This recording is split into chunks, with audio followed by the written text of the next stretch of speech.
Thanks everyone for joining us today in case of New York-based participants and tonight in case of Moscow-based participants. I'm very happy to introduce our speaker today, Israel Marques.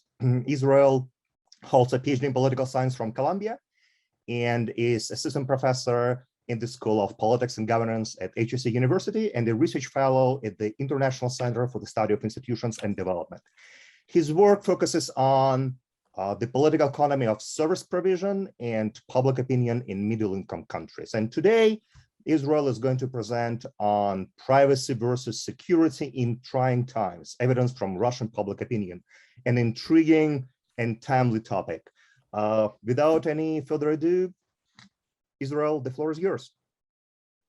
So thank you very much, Denise. So this paper is a joint project generously funded by the Faculty of Social Sciences at HSE with Kirill Shmel, Mike Miranyuk, Dina Rosenberg, and Alexei Turabov, all of whom are here. And guys, if you want to, step in to answer any questions or whatever, please feel free. Thank you all for being here. I see a lot of faces that I recognize. It's good to see you, even if over Zoom. Both colleagues in New York, but also I see that we have a lot of our HSE grad students here, so I'm glad you guys could make it.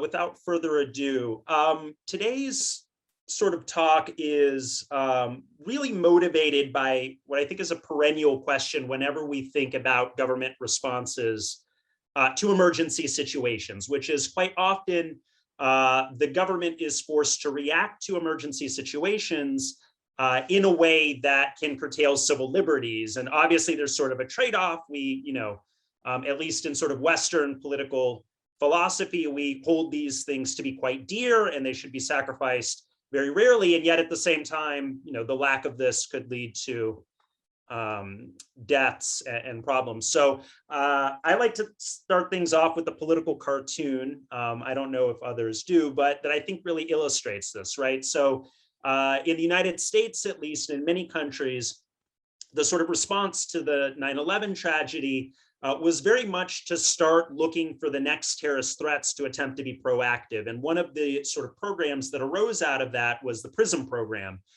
in which the government worked with a number of technology providers in the US to gain access to individuals' data.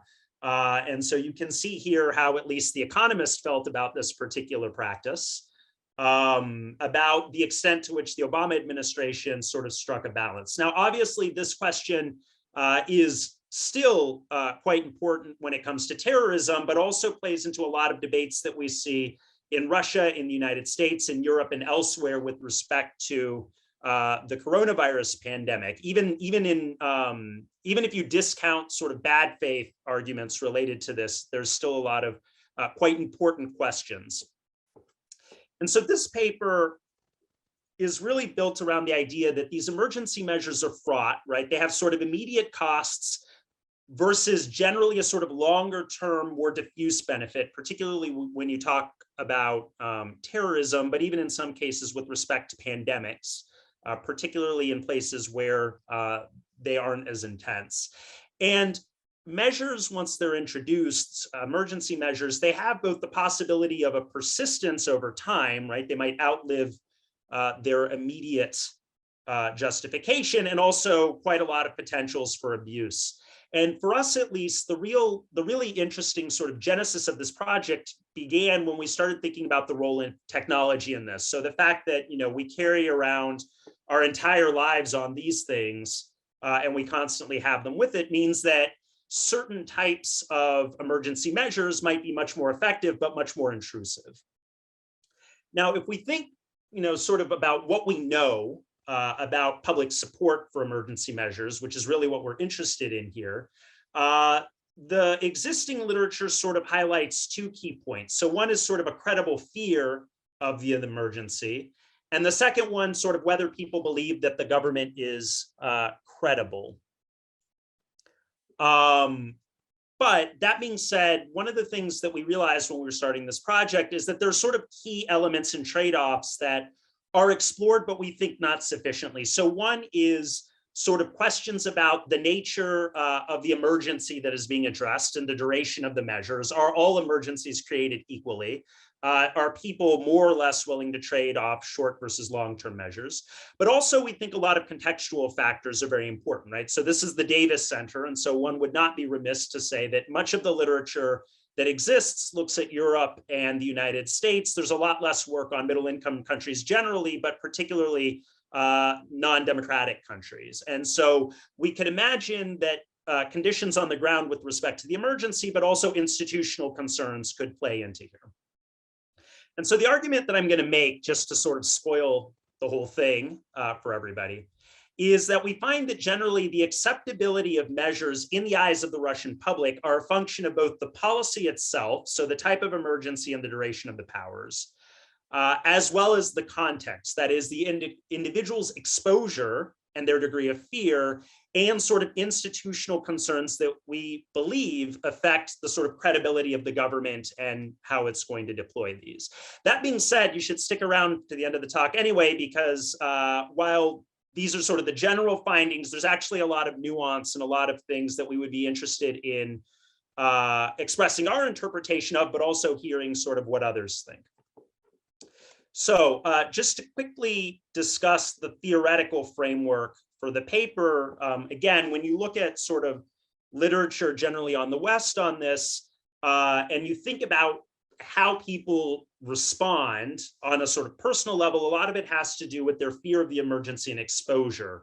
So people have looked at personal fear, they looked at the way that elites have framed the emergency to either generate fear or, the opposite, to make people think that this is not an actual emergency, as well as sort of individuals' exposures. So people closer to natural disasters, for example, tend to feel these things more deeply. But this existing literature is mostly observational. So they just ask, how do you feel about this measure to address this crisis? And it tends to focus on one type of emergency at a time. And so not only do we have a bit of a harder time understanding whether people's approval of a particular emergency measure differs from measures taken to address other emergencies, we don't even know if maybe it's just the case that people are willing to accept any government intervention. And this is probably more of an issue in Russia than it would be in the United States, but nonetheless. And it's also the case that in a lot of this work, the timeframes are ambiguous, right? So people typically don't ask about differences between short-term versus long-term measures. Now, in the paper, we sort of extend these existing models to make a couple predictions. So it seems like what we would expect, only reading existing studies, would be that people tend to respond to emergency situations, but they're very siloed. So my fear of COVID shouldn't affect how I feel about anti-terrorism measures. My exposure to hurricanes should have nothing to do with how I feel about measures taken to prevent shark attacks, for example. Secondly, we would expect that when the government makes a commitment to a firm time frame, that should make people more trusting, more credible of it, and therefore we should see more support. And then finally, that a good justification should be a good substitute for a vague time frame, and vice versa. That is, if you have a good justification but a vague time frame, or a solid time frame and a vague justification, these things should sort of net out. Although obviously, in the best case of the world, you have both. Now, from the trust side, it's a little bit more complicated. So a lot of particularly the work on terrorism, but also more recent work on COVID, really focuses on the extent to which people trust their governments and the extent to which they believe that abuses will occur. And this can actually condition and in many cases trade off for the sort of effects that we see for exposure. And so here again, the literature highlights both beliefs about the potential for abuse, beliefs about whether the duration the government claims is in fact the duration that will exist. And again, there's sort of a clear evidence of trade-offs here. Now, one of the things that we don't see except in one paper by Arsenault and a couple of colleagues on COVID is whether people's institutional environments matter. So those of you who have heard pretty much any talk I've ever given in my life, for me, all of these things always come down to institutions and credibility. Now, when I talk about institutions, here we mean Douglas North's classic Human Constraints on Human Interaction. And the idea here is that if you don't have good constraints on governments, it becomes even more likely and more possible for these abuses to occur. There's just simply more incentives for the governments and fewer ways of stopping them. And so in this paper, we focus on a couple of particular, what we call symptoms of poor institutions. So one, we focus on the effect of corruption. So corruption is the misuse of public powers for private gain. And so we argue that if people are already abusing the public power for, sort of off-label purposes anyway, they're even more likely to do it with emergency measures. And so where we see more rampant corruption, we should see less support. And then similarly, we argue that where you see low levels of political accountability, there's less opportunity for redress to abuse, and therefore people should believe that it's more likely to occur. And that possibility should weigh more heavily in their utility function. Now, I will say in this particular version of the paper, we're a little bit loose about this because obviously institutions condition individual level trust. And the way we've sort of set this up, it's very difficult for us to really, solve the chicken and egg endogeneity problem inherent in that. And so we're going to wave our hands a little bit. We can actually talk about that more in discussions. But again, the idea here is that we would expect some interactions through trust. And so that leads us to a couple of predictions. So first, we argue that the context of a particular emergency measure will shape support for it. We should see more acceptability when the emergency is concrete. There's an actual reason to impose the measure. And we should see that these are more acceptable when the duration is explicitly short. The second set have to do again with that fear and exposure, those fear and exposure hypotheses that I discussed. So where the individual's perceived fear, whether it's objective or not, they just are afraid of something, is higher, we should see more support.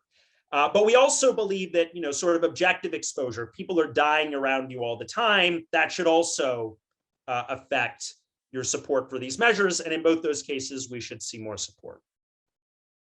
And then finally, focusing again on these theories related to trust, we argue that individuals in weak institutional settings will oppose the measures. So here we focus on people who don't trust the government, situations where there's rampant corruption, and situations where there's low political competition. And all of these things, so the more you trust the government, the more accepting, the less corrupt, the more accepting, the more political competition, the more accepting.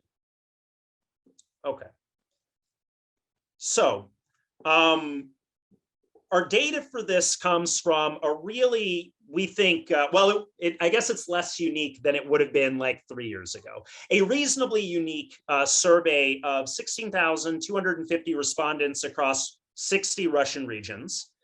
At the individual level, we have between 150 and 300 respondents per region. There's quotas here on age, gender, and education, which give us roughly regionally representative samples of the online Russian population. So a big caveat here is obviously, if you don't buy online surveys in Russia, there may be some issues here for you. Although that being said, I think it's something like, Alexei can correct me in the chat if I'm wrong, but between 70 and 80% of the Russian population is online. So we think this is pretty reasonable, but we'll talk more about that later. At the regional level, we've selected our 60 regions to overlap two existing surveys that are both, ironically enough, conducted by HSE. So one is a survey using a similar methodology conducted by ICSID in November of last year. And the second one is a telephone survey done by one of our international labs, the LCSR. The reason I bring that up is because this data set, thanks to this generous grant by the Faculty of Social Sciences, will be publicly available in 2 years. And so there's a lot here that can be done combining these various surveys. If anybody's interested, we're happy to give the instrument. I have to make this plug because Denise is our Vice Dean for Science, and so I get beaten later if I don't. Now, that being said, an important thing to keep in mind here about the representativeness of this survey is that we do underrepresent poorer regions and ethnic republics. In fact, just to give a quick map, this shows you the coverage across the country. So you can see some really obvious places where we did not do polling. But that being said, again, if anybody's interested, we did some work showing, how this maps up. It's pretty reasonable. Now, in a data center talk, I don't think it's strictly necessary to say why Russia, because, if you're all here for a data center talk, you probably just inherently care about Russia. But that being said, we do think that for, broader political science, there are some sort of advantages to looking at this in Russia. So one is there's a huge amount of subnational variation across pretty much anything you would care to mention, even in 2020 in the degree of political competition across regions.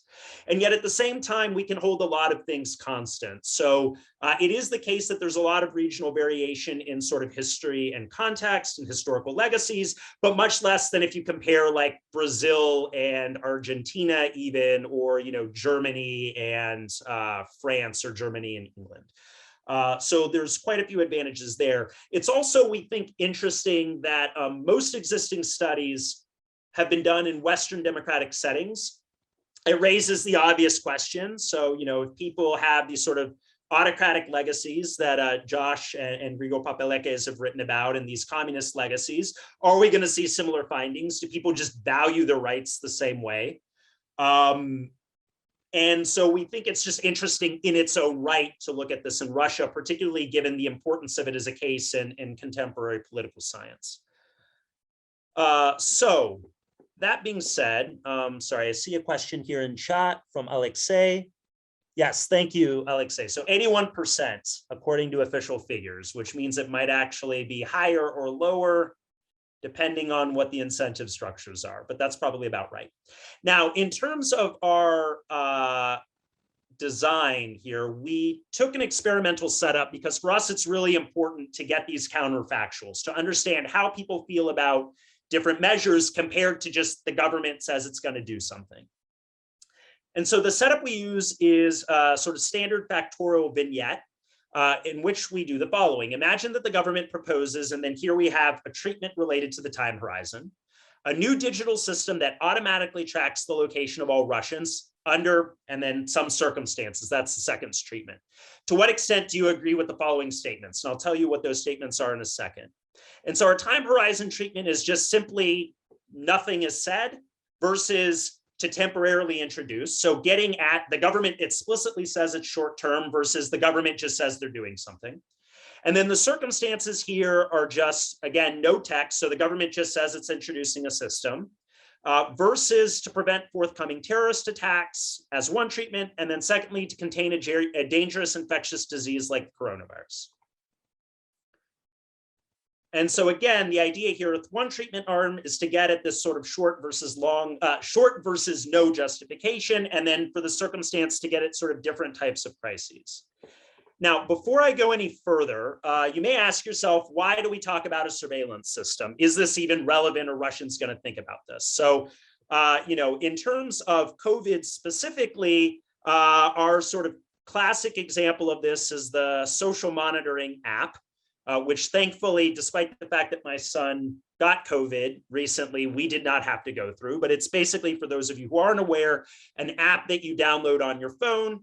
The app tracks your geolocation. If it finds that you've moved away from your home, you get some nasty SMSs and some fines.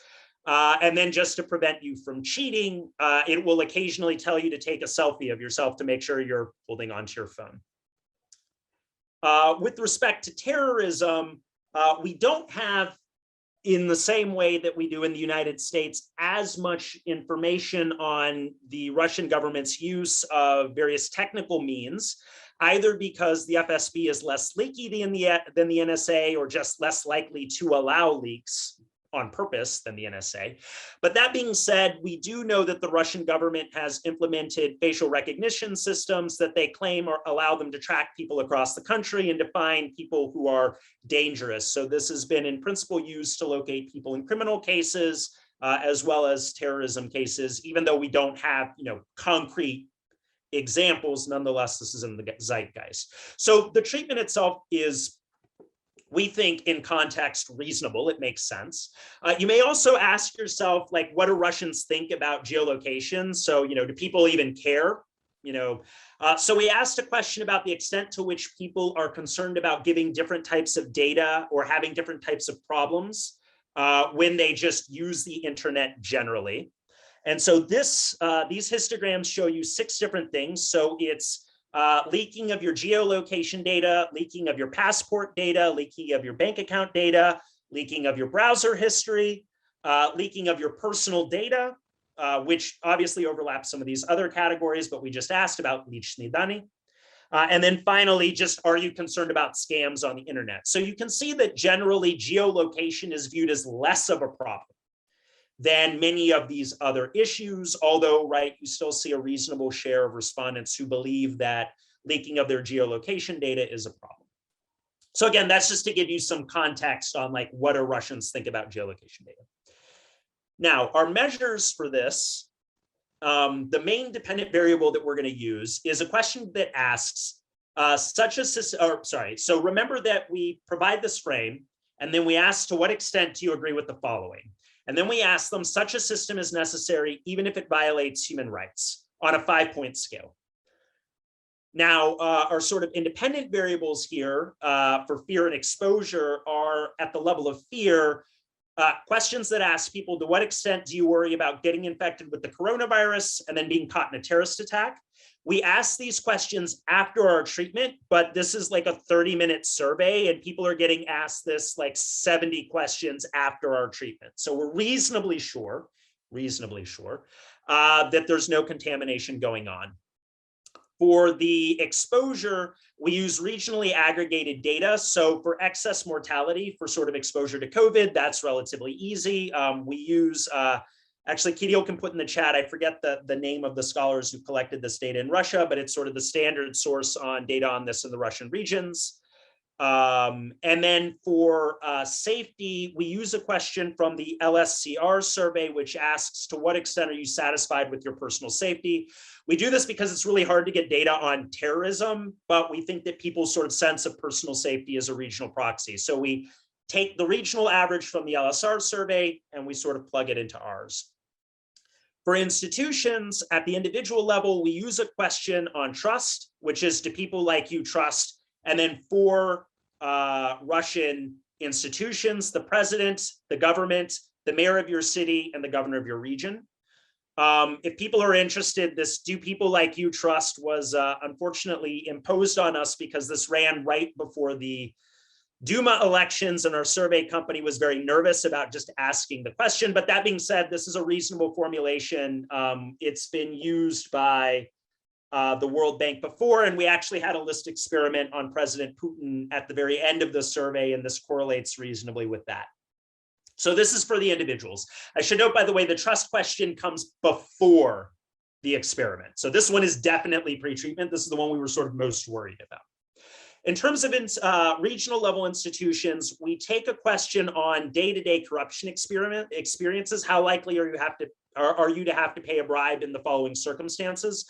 Again, from that LSCR survey, and we aggregate that to the regional level. And then for political competition, we use the sort of standard in literature on Russia, which is United Russia's margin of victory in the State Duma from the previous election in 2016.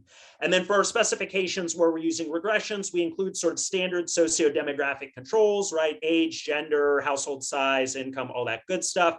But we also include a couple of things that we think are important for this context. So specifically people's risk aversion, whether or not they or a member of their family have been infected with COVID, and then whether they believe that this system is a violation of rights in the first place.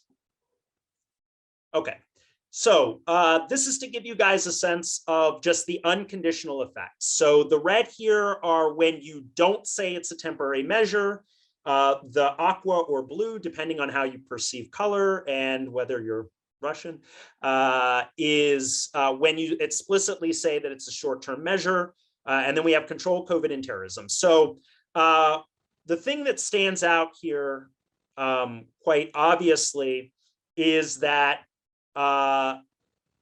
people generally don't seem to find a difference between the treatment and the control.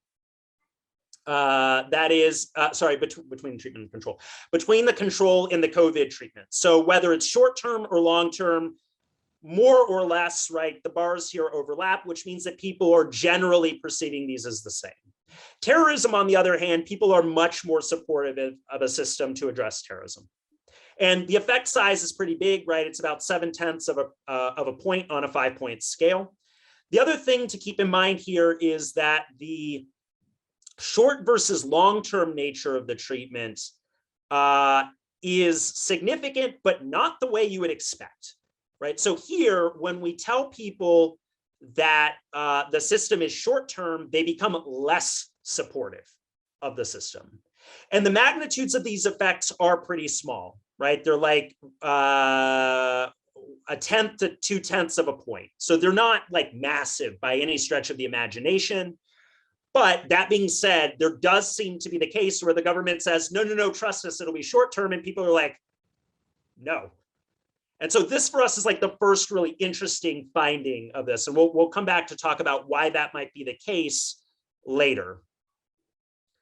Now, just to give you a sense of what's going on, right? When we think about, because remember, our hypotheses have to do with how individuals' fear and their trust in government should affect these things. These histograms give you a sense of just the answers to the questions about, do you worry about the coronavirus? Are you worried about terrorism? Do you trust the government? And so you can see, as a rule, can you guys see my cursor, my mouse cursor? Okay, so you can see in general, right, that people typically aren't that worried about the virus, right? So there's a lot of people at the lower end of the scale, certainly when compared to terrorism, where there are a lot of people at the higher end of the scale. Although obviously there are a bunch of people in the middle too. But that being said, it seems like terrorism is more of a general concern. The other thing— What's the x-axis on trust in government? Oh, the x-axis is, so it's an additive scale. It's 5 points per institution. Yeah, I'm sorry, I should have said that earlier. It's 5 points per institution, and then we just added them up together, right? So a 20 here is people who absolutely, to the maximum extent possible, trust Putin, the Duma, Putin, the government, their mayor, and their governor. Okay. And is it 1 through 5? So the minimum you 1 through 5 for each. Yeah. So the minimum is a 5. Okay. Yeah, thanks. Yeah. Yeah, thanks a lot, Josh, because that's an important point that I forgot. I'm a little nervous. You can tell by the speed of the talking here. So that's one piece of context we want you guys to keep in mind before we get to these heterogeneous effects. The other thing that it might be worth keeping in mind, right? Because we're thinking like, well, people don't think that COVID is any more of a realistic justification than just the government wants to impose something on you.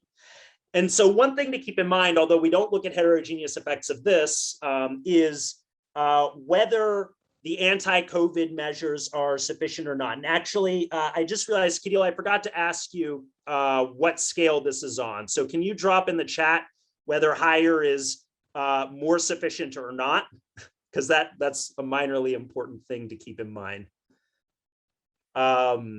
And then similarly, people's satisfaction with COVID policy, which here higher is more satisfied. So here you can see that people are dissatisfied with the way that's going. By the way, just as a side note, because Josh is here, Authoritas is here, I should note that all of this stuff is pre-registered. If you want, you can look at it. You can look at it on OSF.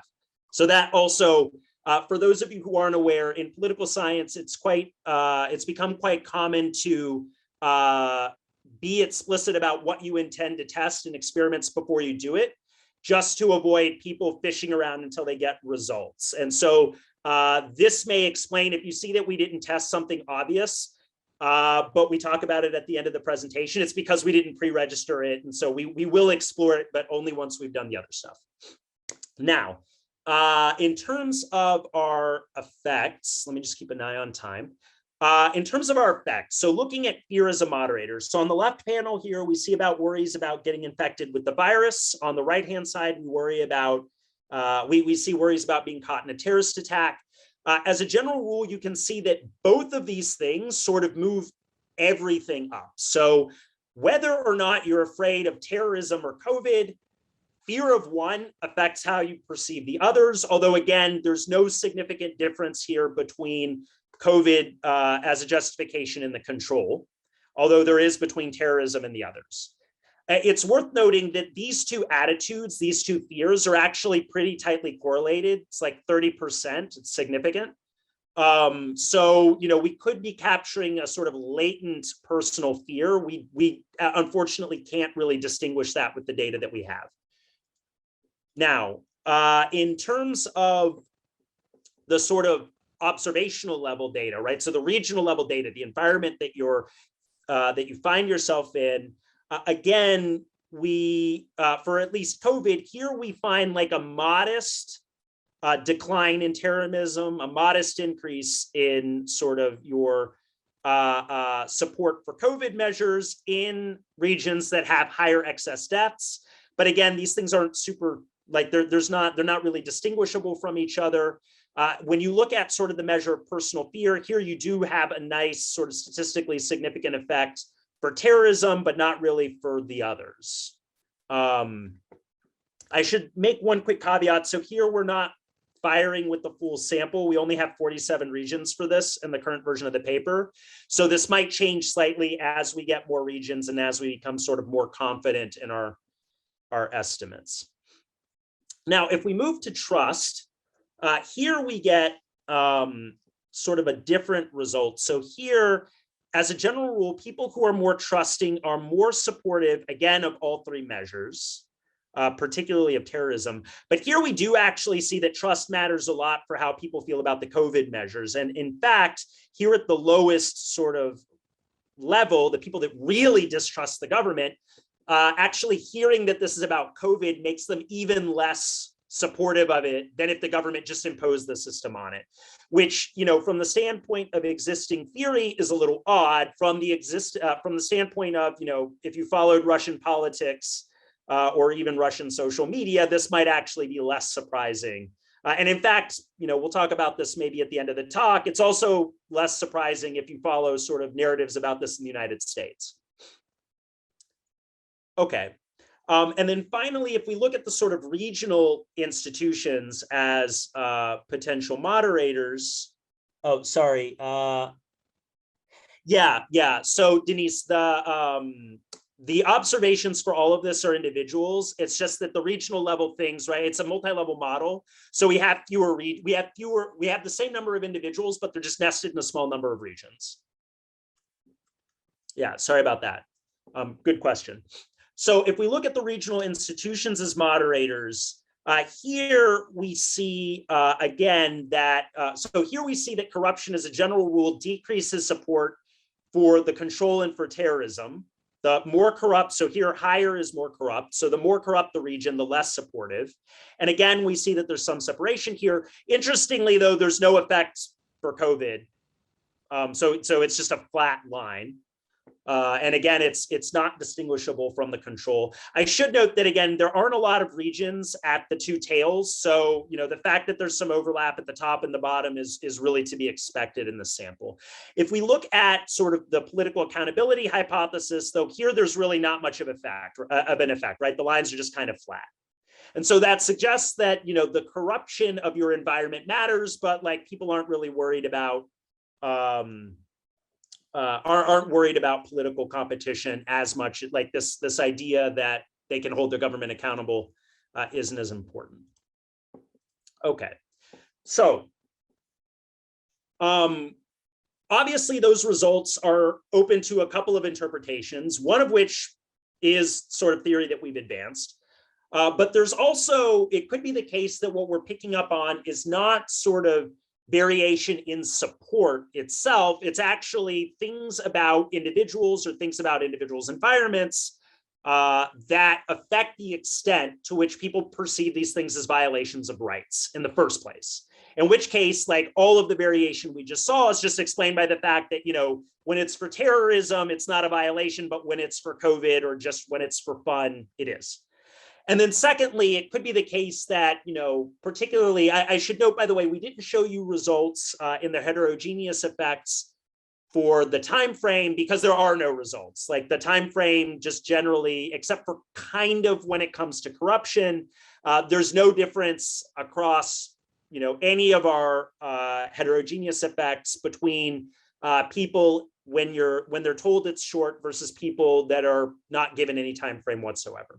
And again, that might just be because, like in Russia, people hear a lot of things, right? The government says many things in Russia, people just don't believe it, right? In which case, that what we're really picking up on is the fact that the time frame isn't credible at all. So we test this with 2 additional questions that are asked after the experimental prompt. So you'll remember, right, after our prompt, we asked, to what extent do you agree with the following? One of the following was our main DB, but then 2 of the other things that we asked are, first, such a system would violate human rights. And secondly, such a system would be temporary. Now, I should note that this, and I probably should have said this when we first started, this paper is pretty preliminary. We literally unembargoed the data on ourselves on Monday because we got the last bit of it back, and we, were able to start analysis. So we haven't yet looked at any of the heterogeneous effects, which could sort of shape how we're going to interpret this stuff. But that being said, we do find some interesting results. So first, and here, by the way, as a side note, mind the scale, because this is a scale here from 4.6 to 4.9. So these effects look much bigger on this graph than they are. But that being said, if we ask whether the system is a violation of rights, as a rule, again, this is a 5-point scale. So pretty much uniformly, everybody thinks that the system is a violation of rights. So even though they're not concerned about their geolocation data being leaked, the government having their geolocation data violates their rights. And terrorism, it's also a violation, right? It's about a 4.6 on the scale, but it's less, noticeably less than the other 2 conditions. So it's not clearly the case that this is being driven by some things are violations and other things are not. That's how we would interpret this, given the fact that, again, these effect sizes are very small. It's also worth noting that the difference between I told you it was short, the government told you it was short term, and nothing was said, again, there's no significant differences here in terms of whether people perceive it as a violation or not. Secondly, if you ask people about the credibility of the system, here it's a little more interesting, right? So as a rule, and again, the scale here is a little bit different. It's 3.1 down here to 3.5. I apologize, we didn't, we did this so that we could see it, and then we didn't have time to rescale it. For the control group, people generally, at about halfway up the scale, kind of believed, I guess you can interpret this, kind of believed that the government would in fact only do this for a short time horizon. But for both COVID and terrorism, right, you see noticeably higher, right, about a little bit less than 0.4 of a point on a 5-point scale. You see that people are more likely to believe that that system is temporary. What's interesting, though, is the government's claim, right, in our experiment. Is it short-term versus long-term?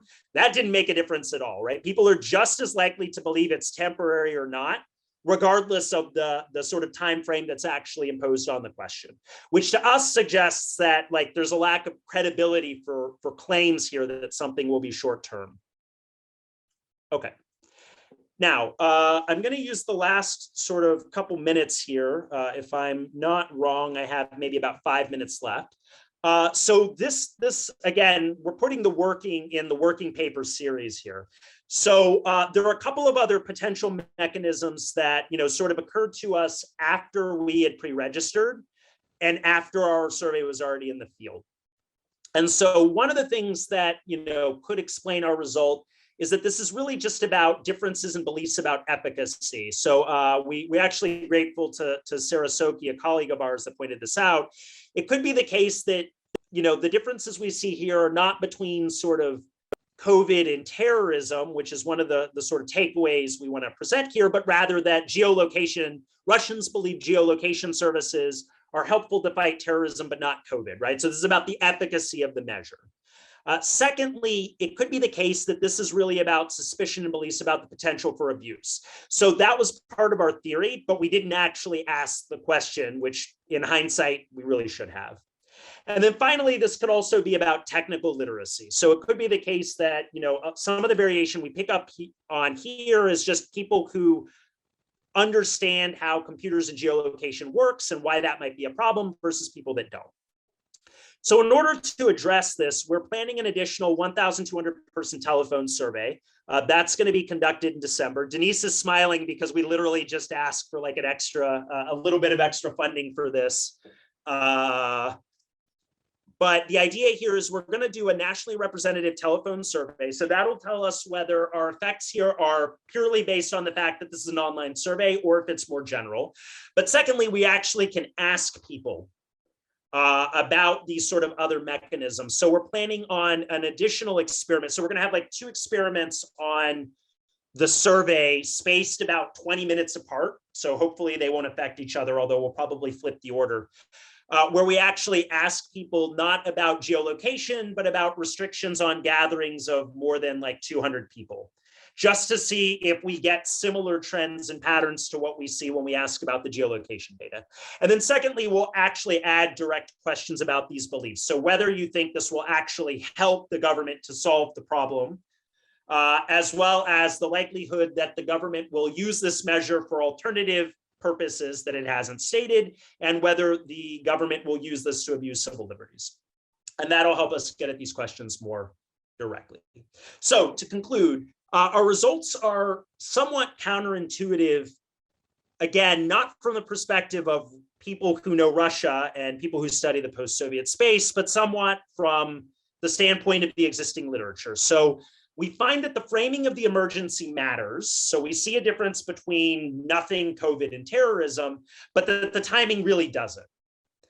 We also find some evidence of moderators. So fear and exposure really matter for terrorism. They matter less or not at all really for COVID.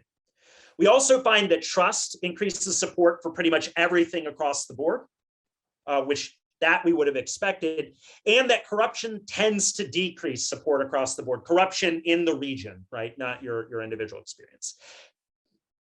And so the mechanism checks that we were able to conduct all suggest that, these things are violations. So it's not because Russians just perceive civil rights differently, albeit terrorism is a little bit less of a violation. And they also suggest that like timeframes aren't really credible, but the justifications given are.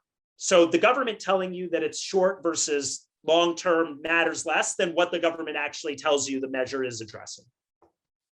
And so we argue that the above imply that these justifications matter specifically for the imposition of costly measures. I mean, the thing we're talking about here, right? Geolocation tracking of everybody in the country. In real time, like that's a pretty costly in terms of civil liberties measure. I mean, governments, there's a sense that governments probably do this anyway, but being explicit about it and doing it upfront to the public is just a different sort of state of the world. And so we think that these framings really matter for these types of measures, but not all emergencies are perceived alike.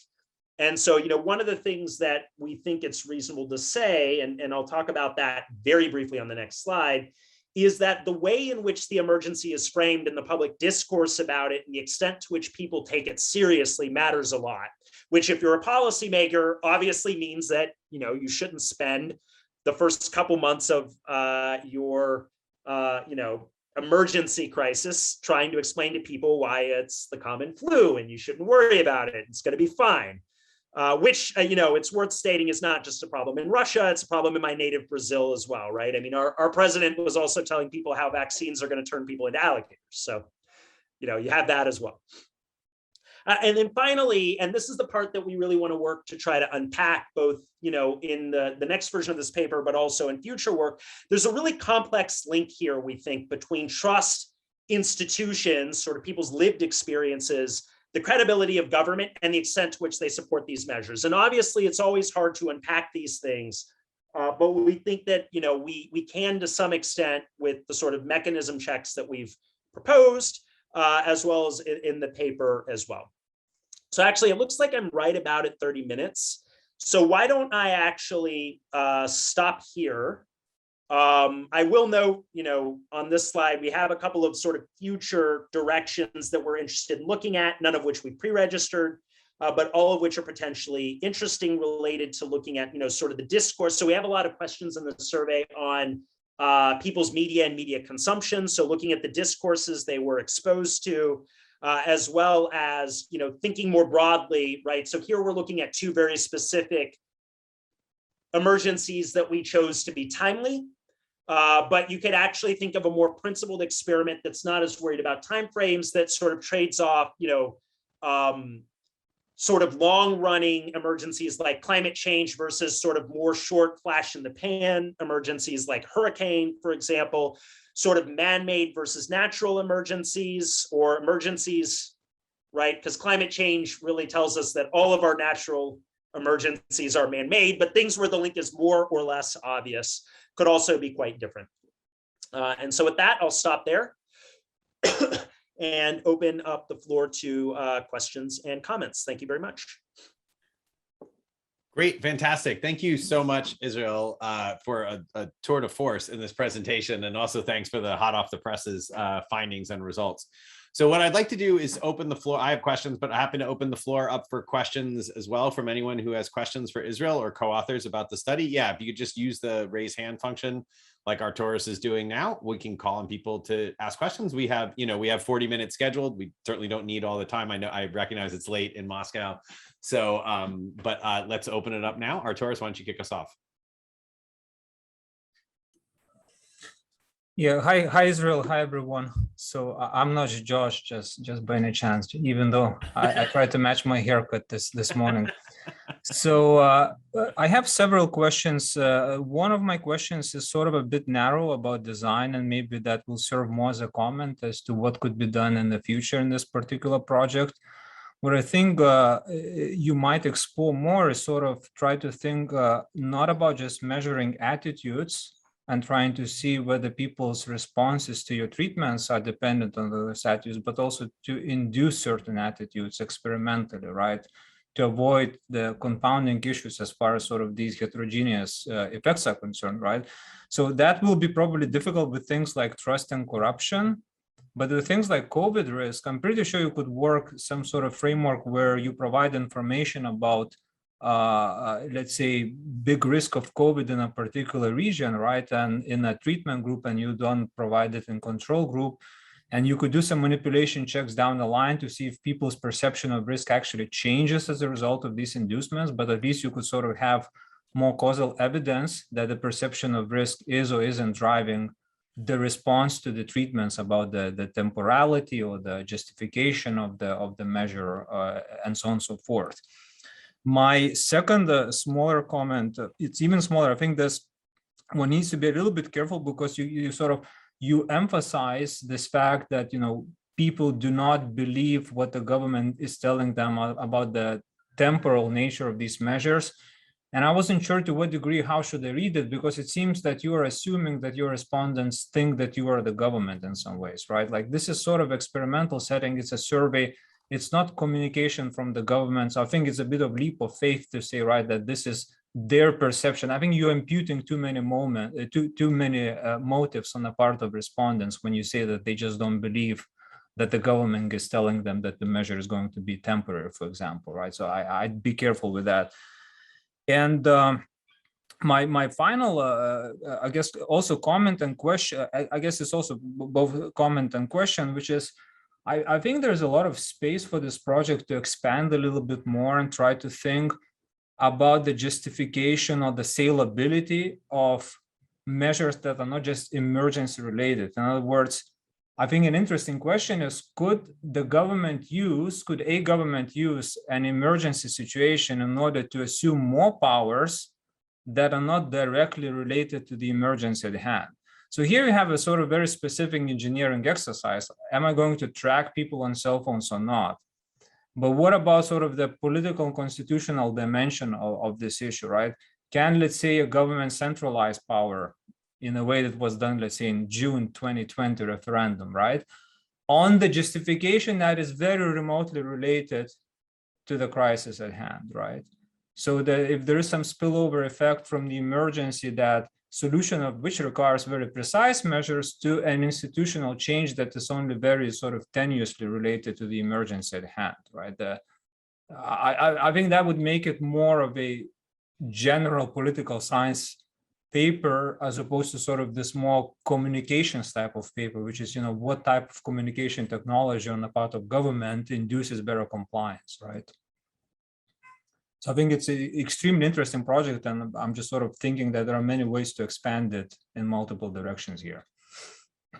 Great. Sorry, I forgot to ask, by the way, Josh, are we going to collect, or are we going to just go one for one? Given that there are no other hands up at the moment, why don't you just respond to Artur? All right. If anybody else is going to raise, I have questions if nobody else raises hands, but okay. Well, so just to respond, so Artur, thank you very much for sort of the suggestions for future steps. I mean, I think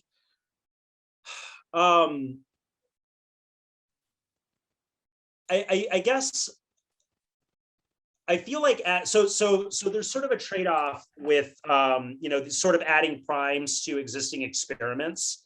So on the one hand, you're right that if we can induce people to change their minds about the extent to which they face risks or the extent to which they should trust the government, it would get us, I think, a bit of a cleaner sort of causal effect on these moderators, right? So we'd be able to claim causal moderation as opposed to just a moderation that exists.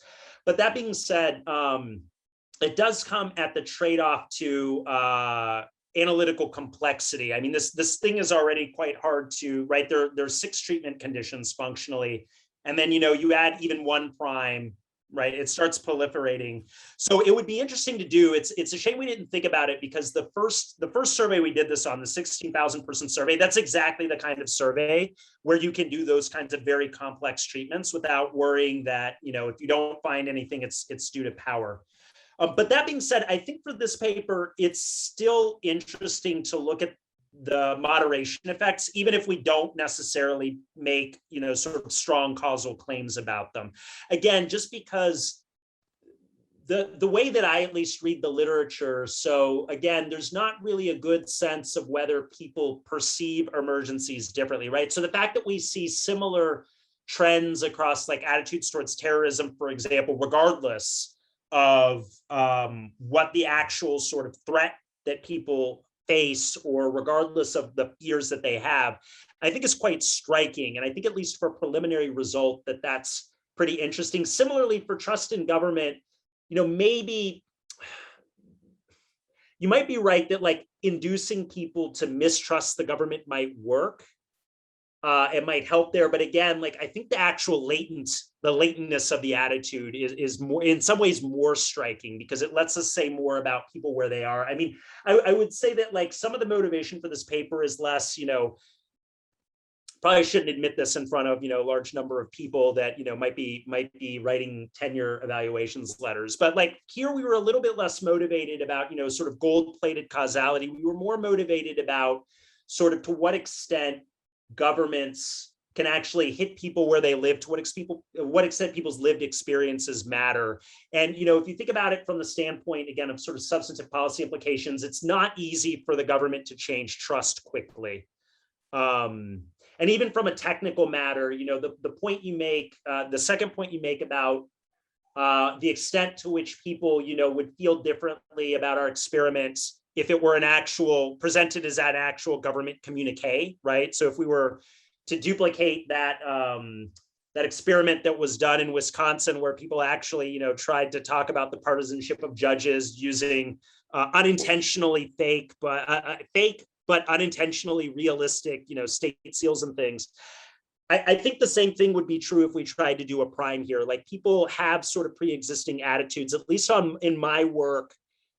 It's surprisingly hard to shock people with those primes, in which case it's not clear that they add much. So, I mean, it's definitely worth thinking about, but I don't, it's definitely worth thinking about as an extension. But I think for this paper, I think we still have something to say, even if it's not causally identified. I guess on your last point, I think that's actually a really brilliant idea. So you're right about the fact that, certainly in the West and certainly in a lot of the sort of conspiracy theories around these measures, right? It's like the prelude to the authoritarian takeover. And certainly we saw similar things, even in the Russian context. We saw attempts by the government, successful attempts by the government to make radical shifts in its powers and radical shifts in the degree of centralization in the Russian system after, emergency measures, right? One, Beslana obviously weighs heavily in our minds when we were writing this. So I think that's definitely a really cool direction. I don't know if we will necessarily take it on, but there's a lot of good grad students in the chat here at HSC,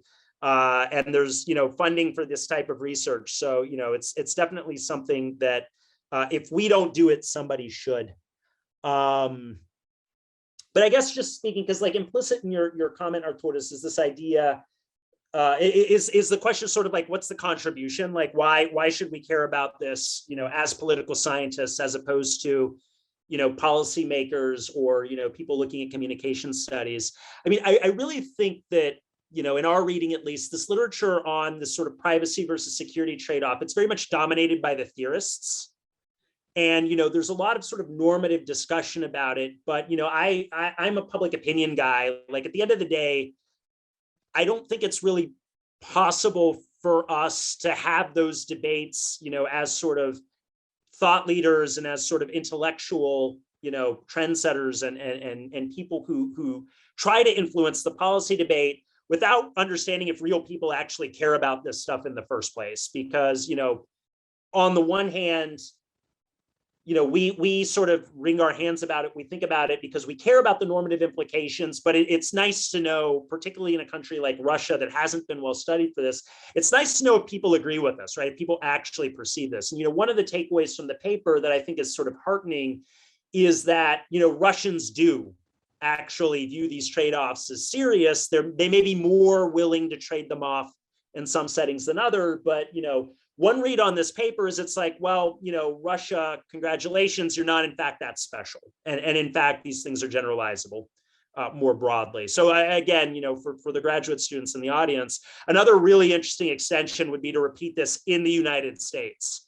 So obviously you wouldn't be able to manipulate necessarily corruption, variation in corruption at the regional level in the same way, but you could actually imagine taking Arturdus's suggestion about primes on institutional trust and trust in government and seeing if you get more or less the same results in a democratic country where we shouldn't. I think that would be really interesting. So anyway, that some rambling thoughts, but some thoughts on that. By the way, Dina and Alexei and Kirill and Mike, feel free to jump in if you guys want to say something. This has been all me for 45 minutes, but it is very much a joint work. All right, as I don't see any other hands, I'll go next, but please do, if you guys have comments or questions, raise your hand so that we can call on you and get you in the discussion. So I have 4 kind of things that are sort of both questions and, thoughts to just keep in mind about advancing the research, and a couple, which was just one was a response to what you just said. The first thing I found interesting is, what does it mean for someone to support a measure and think it's a violation of rights? Like, that was a really interesting part of the talk where you were like, yeah, there's high levels of support for all these measures, but then there's almost near unanimous consensus that these are violations of rights to do this. Is that something that is that something that's common? Like, do people often support measures that they think are violations of their rights? Or is that something that's more specific to authoritarian regimes, where people think the regime is violating their rights all the time, and but there are measures they like that they do and measures they don't like that they do? I just found that really surprising. Like, I would have thought those two things would have been highly correlated. Like, people who didn't think it was a violation of their rights would be more likely to support. And maybe they're still correlated, and you did it as sort of a kind of cutoff. But I thought that was super interesting. And I kind of want to conceptually understand what that means for the rest of this. Like, if everyone thinks this is a violation of rights, like, should we care about the people who support the measure or not? Or because there's variation in who supports the measure or not, should we care about the fact that everyone thinks it's a violation of rights? Or is that sort of irrelevant? So that was the first question. Second thing was, I thought that one of the more interesting things I saw in the talk was when you showed us the graph where you had the split graph for whether or not you were varying on the x-axis fear of COVID or fear of terrorism, but then you had the lines for all 3 of your outcomes, the terrorism, the COVID treatment, and the control, and they all had essentially the identical slopes, right? And what it reminded me of is the conspiracy theory literature. And you sort of like hinted at this, where you just said, well, maybe there's an underlying variable of fear here, but I would really push on this, because I mean, in a weird way, imagine you had set up your pre-analysis plan as a different way, and you were like, well, you know what, as a placebo test, I'm going to rerun it with fear of COVID instead of fear of terrorism as the moderator. And it shouldn't have an effect on our terrorism prompt because this is all about a system to design prompt. You would have totally failed that placebo test, right? And you could have written that as a placebo test, I think. So I think there's something interesting going on here. And it also suggests that, that what you may be getting at is some sort of other underlying dimension, right? Which is, like you said, propensity to have fear, a propensity to, to think government is the solution to problems, propensity to be worried about the state of the world. I'm not sure exactly what it is, but that's a really surprising result that you can just flip in either one of those. And so I'd be super interested in hearing more thoughts about that and what you do with that result, whether you anticipated that result, and what do you do with that in terms of the overall conclusions? And does that make you nervous that you're not actually getting at support for, you're not actually getting at the causes, the primes, your primes are not actually priming what you think they are, right? Like they're not actually priming worries about terrorism or COVID. They're just like reminding people that the world's a scary place, and some people react to thinking the world's a scary place by wanting the government to do more, and some people don't. Third point on your idea about like answer to our Torso's question about talking about just like the importance of this privacy versus security trade-off. Is really interesting because in the kind of social media and politics world that I've been living in lately, there's a huge discussion now about the sort of trade-off between privacy and convenience, right? Like, and how much people care about what they're getting out of actions versus how much they care about privacy. So just to give like one set of it, and it's not the same thing as a trade-off between privacy and security, but I think it's an adjacent kind of interesting discussion. So to give an example of this, like everybody says, oh, people are so incredibly concerned about the security of their data online, right? And then we ran a study in 2016, this was pre-Cambridge Analytica, where we asked people to share like all of their Facebook activity with us, admittedly as part of a scientific study, so that might have been something, but we would pay them for, making their Facebook data accessible, people who are already participating in our survey and getting paid to be in our survey, to share all their Facebook data with us. And we had an enormously high uptake, like close to 50% of the people who had Facebook data. And the cost that it took to get people to do this, and we didn't do like a clever thing where we tried to impute the cost and see if we could get any lower, but it was like $5. So there was like this weird distinction between people saying that they care about privacy and then the realized care that people actually put on privacy. Now, hopefully they trusted us and everything like that, but that was really interesting to me. And then finally, for your final thing, Israel, where you were talking about how you couldn't vary corruption across US states in the same way that you could vary corruption across Russian regions. Yeah, maybe. But one thing you could vary that would be interesting in that regard is you could vary and I don't know if you did this in this project, and I apologize if I missed it, but you could vary, there are states in which you have Republican controlled legislatures, Democratic governors, and the state voted for Biden, but the legislature is strongly dominated because of the way it's set up, is heavily Republican. And so there's a few interesting states like that. And I think you could get some sort of interesting variation in that regard about seeing, it's not about corruption so much, but as in you have variation in like whether there's unified government between the governor and the houses and how the state votes in the presidential election and whether it's more split. You might be able to get some interesting variation in that regard there. Anyway, super interesting project. Thanks for sharing with us. So I guess I'll take these in, I'm gonna be, adventurous. I'm gonna take these in reverse order. So for the last point, Josh, like, yeah, that would be really interesting. I mean, we, in other parts, so I should also mention, by the way, this survey has at least 4 papers coming out of it already, just before we even really, started analyzing. So this thing is really rich. But in one of them, which is a joint project with Henry Hale, we actually do think about people's sort of underlying ideology and how that can affect, although there we're less interested in privacy versus security, there we're looking at people's expectations about whether the quality of their government services are conditioned on their electoral behavior. But nonetheless, like there is some possibility to look at this sort of elite framing arguments that are actually really important right now in a lot of the working papers on COVID attitudes.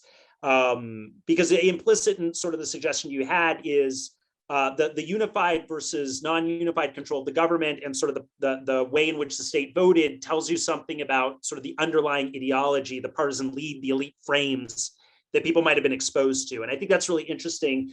For our purposes, we have not yet thought of a good way to do that with our data in Russia, because our study is only of Russia at the moment, other than, and again, for the graduate student collective here, other than to try to code sort of discourses about these things in Russian media and then map that to the data that we have on people's media diets. We didn't pre-register that because we couldn't come up with a good coding scheme for it. And you can only pre-register so many things before you have to actually launch the survey, particularly given the tick-tock of the fiscal year. But that would be a really interesting future direction, just generally, but also even in the Russian context. Secondly, like I actually think it's really interesting. I have to confess I haven't been as up on the stuff SMAP has been doing sort of more recently, but I think that your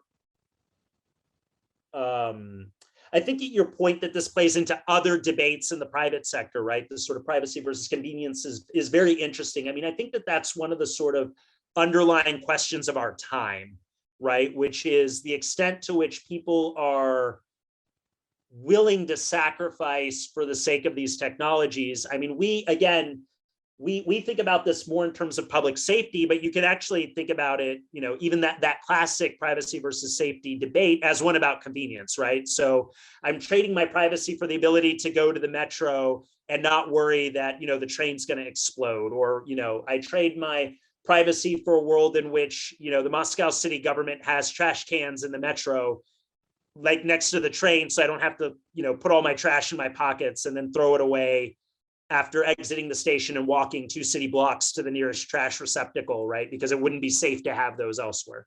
Side note for those of you in New York, yes, this is a real thing. It's strangely enough, one of the things I miss about New York is the fact that you can throw away your litter easily. So I think that's a really interesting sort of connection between these two things. I do think, though, that the sort of extent to which people think about this with respect to the private sector, I mean, I alluded to this in my talk, the extent to which people are willing to make these trade-offs to the private sector, where like it's less obvious how it would be abused, versus the public sector is, I think, interesting. I mean, that's certainly something that we found somewhat surprising, right? So people don't generally seem to be that worried about their geolocation data, but they really are when the government is, right? So again, like almost everybody found these things to be a violation. And so I think that there's also some interesting ways in which our results can speak to results that are purely looking at this, from the private angle that SMAP has. For the second point, I don't really have much to say to you. I think that's absolutely right that, these split graphs could be capturing something unintended. And I agree with you that we need to push on it more. I mean, I would be more worried about the fact that, whatever this latent, I'm just going to call it latent fear, but whatever this latent dimension that causes this correlation, I would be more concerned about that if there weren't still distinguishable differences between terrorism and COVID. Because I think if it were just people are afraid they'll take anything, then, the COVID result becomes quite interesting. So, maybe there's a triple interaction there. So they're afraid of everything, but they don't really trust, right? In the COVID, like there's something difficult to explain there. And I take your comment to heart that this is something we should really work to unpack. It's interesting though, because Israel, just for one second, I mean, like, I think of this in terms of the moderator. Right, like you're arguing on those graphs that these are being moderated by fear of COVID or moderated by fear of terrorism, right? And that not so much like the dependent variable. Yeah, the outcome is the outcome, right? And you clearly show us there are different levels of support for these things and everything like that. It's just whether that moderator is really fear of terrorism or that moderator is just some sort of general fear factor, you know, because it just was really odd. You could just swap in on a totally different topic and get the same finding. Yeah, and I was going to say, so we didn't write it as an explicit placebo test, but, you know, we did hypothesize that this should not be the case, right? There should not be spillovers, and there were, right? So again, that's, I don't know if it's something to worry about, because, you know, I'm, you know, the pre-reg revolution is what it is. I feel like we're still at a point in political science where, you know, I pre-registered this stuff, I found something totally different, it's still interesting, right? Is a reasonable publication strategy. But I do agree with you. Like, it's definitely going to be interesting to try to pick that apart and figure out what that actually is. And then finally, for your last point, yeah, I mean, that was the really surprise, this point on, you know, the fact that people found it as a violation, but they're willing to accept it anyway. Like, that is super interesting. Like, that's not what we expected. I mean, in our original discussions, you know, Dina, and again, this found its way into the pre-reg, right? Dina's sort of view is that, you know, exactly the more autocratic regions are the ones where people should be willing to take this, and it should be specifically because it's not viewed as a violation, right? So, Dina, I forget what we called it, right? There was like the taste of democracy, right? So once you've had this history of political competition, you value your rights more highly and you're less willing to give them up, right? Which is very similar sort of to the intuition behind your comment, Josh. And so the fact that that's not the case is interesting, but at the same time, like, so it's interesting that people in Russia are willing to make a trade-off. So I interpret this as they're willing to make a trade-off. It's like, well, I care about my rights. I view this as a violation, but terrorism scares me so much that I'm just willing to make sacrifices for it, right? Whereas COVID, I think, is just a non-problem, and therefore I'm not willing to, right? That's how I would sort of preliminarily interpret those results. But again, it's interesting to see if this is a general thing across context. So the papers that we know of, there is a willingness to make this trade-off. So people are willing to trade off explicitly measures for things where they're more afraid of it, whether or not, like, despite the fact that they view it as a violation, or even despite the fact that they don't trust the government. And so that at least implies that Russia is a normal country, right? To steal the trope. Sorry, Dina, you look like you were going to say something.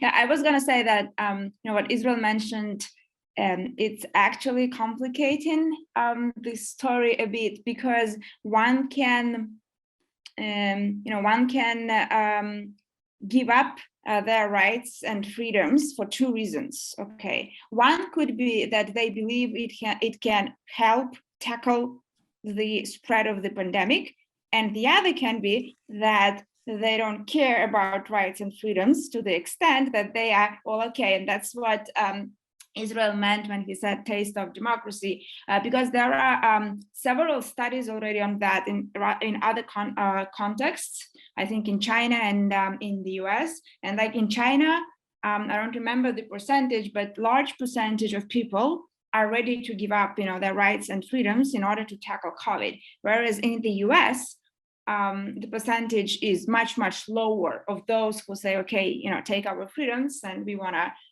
the country clean of the virus.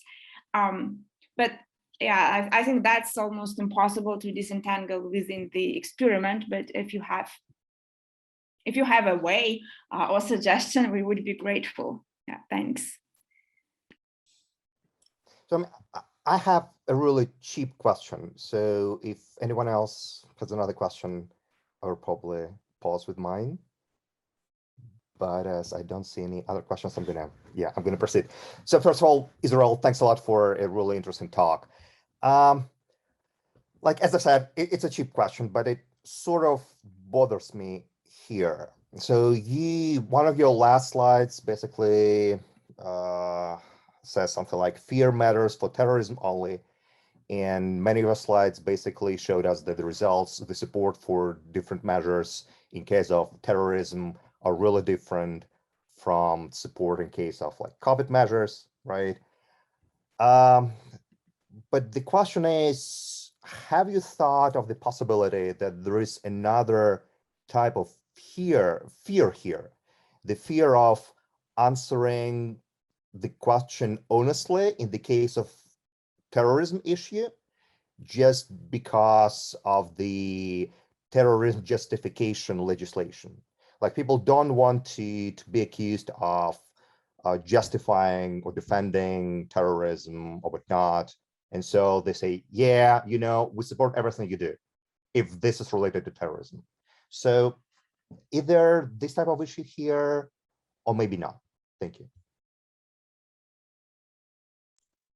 Sure. I mean, I think that's a really great question. So, I mean, it's cheap in the sense of like, it's textbook, but at the same time, I think it's a very important question, right? So whenever you do public opinion polling in a non-democratic country, right, people are likely to falsify their preferences in some ways. In fact, actually, there's a group of us working on political response bias versus social desirability bias, because those two might be quite different, specifically using this survey. I think so there's sort of like the cheap answer to the cheap question, and then there's a sort of more thoughtful answer. So the cheap answer to the cheap question is, it's not really clear why people would, on a public opinion survey, actually think that they're going to get prosecuted for their views on anti-terrorism measures generally, because people express these views on the internet and on social media, and although some people get prosecuted, it's usually for like something more extreme than this, and it's usually when that's coupled with activism. Although colleagues can correct me if I'm wrong, if I'm mischaracterizing the Russian social media space. So I don't know that. I can imagine many things on this survey that were subject to social desirability bias. This one's a little bit more of a stretch for me. That being said, the more thoughtful answer is, that's certainly a problem, if not because of fear of prosecution as much as, it's more of a social desirability bias here than sort of the classic non-democratic preference falsification scenario. That being said, I think that there is evidence that we have that could be brought to bear on here, although Lord help me on exactly how it would be done. So we have on the survey a list experiment on President Putin's popularity. So this is a replication of the sort of famous, I guess,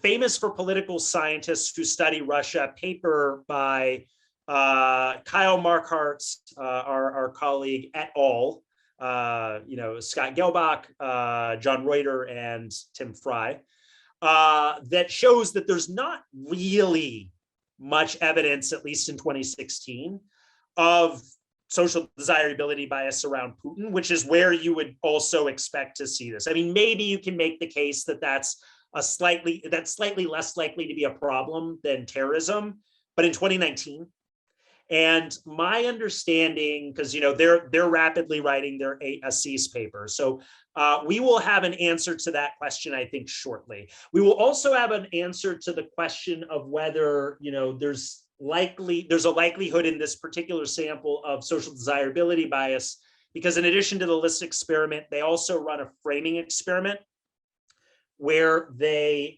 try to see if, so they basically give people a prime that's like, Putin has, I think it's like 66 or whatever % popularity. That's absurdly high.